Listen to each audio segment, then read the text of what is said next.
I'm gripped by a question. How are my students going to thrive in the world, find their passion in their work after they graduate from Prescott College? The world is changing very rapidly, and I know that we're sending them out there without a playbook.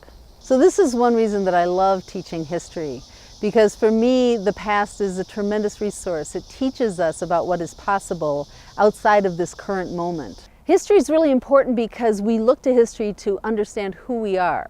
So we may walk around the world believing that human societies are essentially founded on competition and that is based in human nature. History says absolutely false. History gives us many examples of whole societies built on the understanding of how we work together and share. We also tell ourselves that we today in the U.S. are living at the pinnacle of human freedoms and rights, and the whole of history before us is like a long march of oppression that builds us to this moment. And so women, LGBTQ folks, people defined by race, all are are existing today at the moment of the very best of what human history can produce. Utterly false.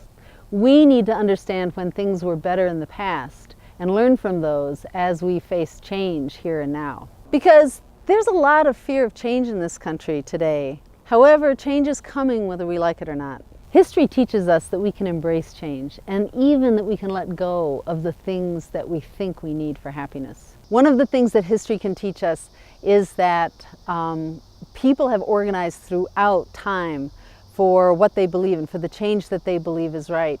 And that organizing of women, of workers, of people of color has been nothing short of brilliant and strategic, and it's also been effective. Here's another one. Native America is not the past of this continent, but its present and future.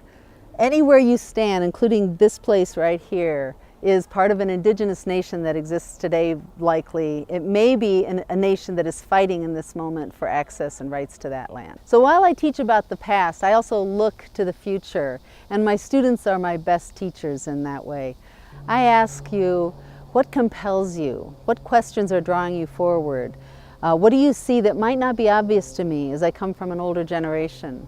Because my job as a teacher is to find out your questions and help you find the answers.